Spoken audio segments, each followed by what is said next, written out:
É muito interessante a diferença, né, entre os bancos centrais que sempre agiram assim, em momentos em que o mundo atravessa um momento parecido. Os bancos centrais sempre tiveram atitudes mais simétricas, é exatamente o que não estamos vendo agora.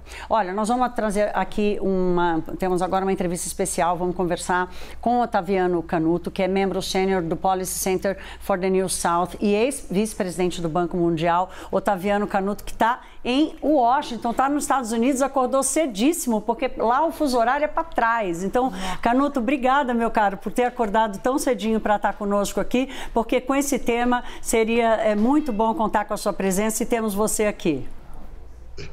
Bom dia, Thaís, bom dia, Priscila, bom dia a todos. Que bom. Canuto, eu já começo te perguntando sobre essa diferença da inflação e essa assimetria na reação dos bancos centrais. Qual a sua avaliação sobre o efeito disso? Olha, entre outras coisas, Thaís, a pressão sobre o euro em termos de desvalorização em relação ao dólar, ela tende a permanecer nesse futuro próximo. Nós estamos em tempos bem diferentes a esse respeito nos últimos 20 anos, quer dizer, euro abaixo de $1, mas isso decorre do fato de que, entre outras coisas, no caso americano, a gente sabe para onde vai os juros para cima. A última reunião do Fed, nas atas, ficou claro como a primazia, no caso dos Estados Unidos, vai ser o Banco Central subir juros, mesmo que isso coloque em risco a recuperação mais adiante, quer dizer, é provável. E enquanto que na zona do euro os desafios são um pouco mais agudos, porque você tem uma inflação que reflete muito mais até choques de preços, choques de energia, e você pode contar com a recessão com maior probabilidade. E além disso, a zona do euro tem o risco da gente assistir de novo aquele tipo de fricção, de preocupação com a dívida dos países da zona periférica, o que tolhe bastante a capacidade do euro de botar juros para cima. Então, é complicado. Sobre a inflação dos Estados Unidos, o número de ontem não deixa dúvida. Agora, tem detalhes que importam aí. A inflação no lado de bens, até que, digamos assim, refletindo a evolução recente de preço de commodities e assim por diante, até que foi para baixo. O problema é que agora os serviços é que estão subindo bastante, né? E a gente há o receio de que tenha ocorrido, que esteja ocorrendo, uma contaminação da inflação sobre todos os preços, que é a típica coisa que nós já tivemos experiência no passado e sabemos como isso torna mais difícil botar a inflação para baixo. Mas o Fed vai botar os juros onde tem que colocar para puxar a demanda para baixo e segurar essa inflação. Ontem, depois da divulgação do índice de inflação, já tinha gente no mercado, quer dizer, os indicadores de mercado já apontavam uma probabilidade até quase de 50% de que, ao invés de 0,75 pontos básicos, que o Fed aumente até 1% na próxima reunião, agora nesse mês.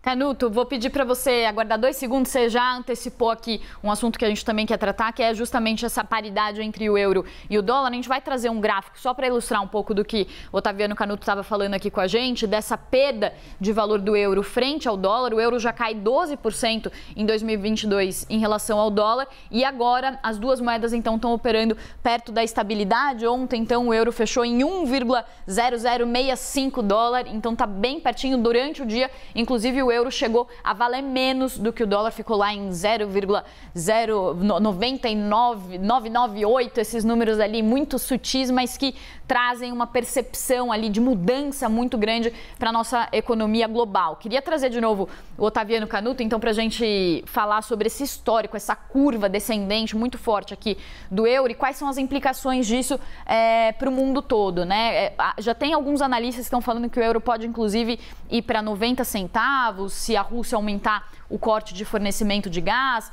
Lá nos Estados Unidos a gente está vendo também os juros subirem muito, isso ajuda, né, a alimentar essa perspectiva aí de um euro mais enfraquecido, um dólar mais forte. Canuto, como que isso muda a configuração da economia global e quais consequências também, no fim das contas, pode trazer aqui para a economia brasileira?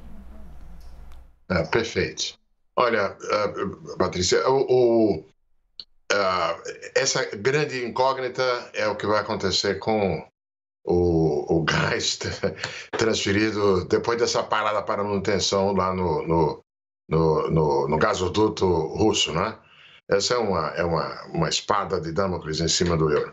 Olha, dólar tem se valorizado em relação a todas as moedas e, em geral, isso traz riscos para, por exemplo, mercados emergentes que têm passivos externos denominados em dólar.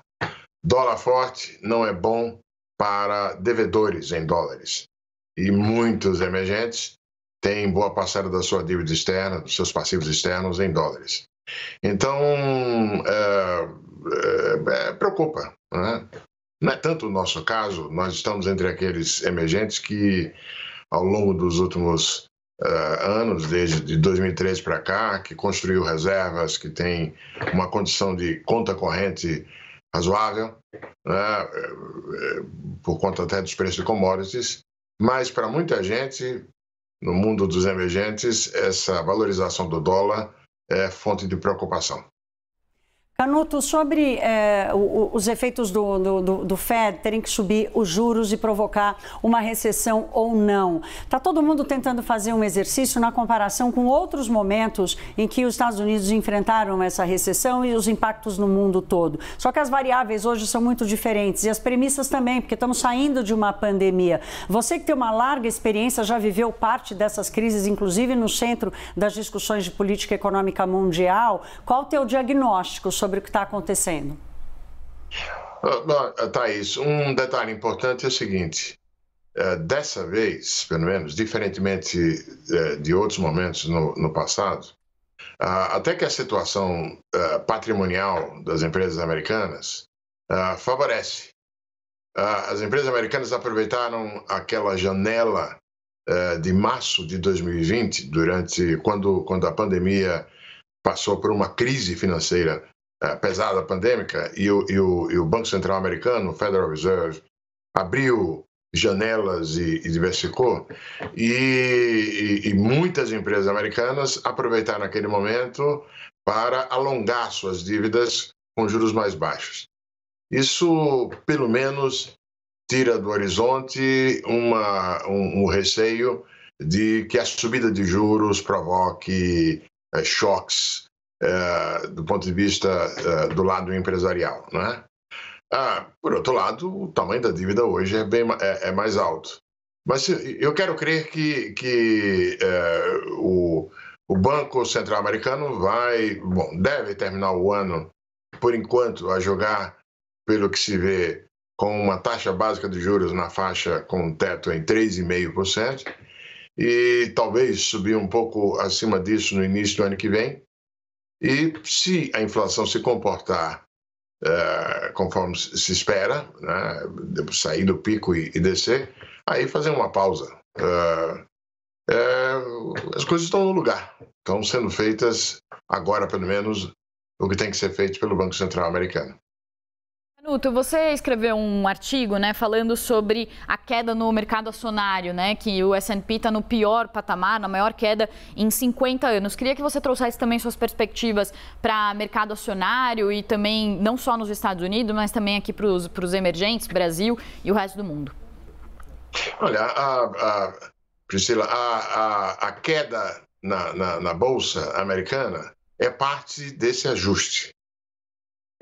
Porque claramente o valor de ações estava muito além daquilo que os fundamentos indicariam. Quer dizer, quando você olha os preços das ações em relação aos rendimentos anuais das empresas